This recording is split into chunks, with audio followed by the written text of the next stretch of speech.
দেখো দিদি স্কুল থেকে বাড়ি যাচ্ছে ও স্কুটি নিয়ে। ওর হাঁটতে বাসে এখন আর ও যাবে না, আর ওর জন্য খাবারও আনতে হবে না, কিন্তু স্কুটিটা নিয়ে আসতে হবে ওর জন্য স্কুল থেকে বাড়ি যাওয়ার সময় স্কুটিটা চড়বে। এখন সিগন্যাল আছে সামনে, তাই জন্য স্টপ হয়ে আছি। রেড সিগন্যাল আছে এখানে। কোন দিক দিয়ে যাবে আজকে? হ্যাঁ এদিক দিয়ে যাব। দেখো বেশ রোদ উঠেছে আজকে, খুব কমফোর্টেবল ওয়েদারটা। আর দেখো এখানে লাল গোলাপ হয়েছে। চলো সিগন্যাল দিয়ে দিয়েছি, চলো। এই ফাউন্টেনটার কাছে দেখো এত সুন্দর কত গোলাপ হয়েছে।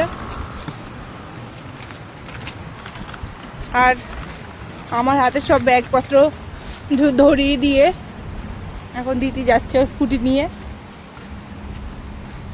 এটা হওয়াতে আমার একটু ভালো হয়েছে, ও একা একাই একটু যেতে পারে। দেখো কি সুন্দর প্রকৃতি, এত সুন্দর, পুরো সবুজ সবুজ পুরো।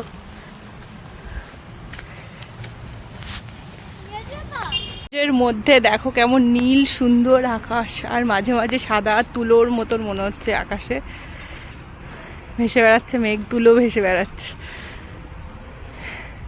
এইটা দেখেই সবার মন ভালো হয়ে যাবে, এত সুন্দর।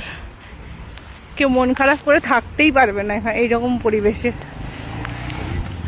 আর দিদি দেখো কত আগে চলে গিয়েছে।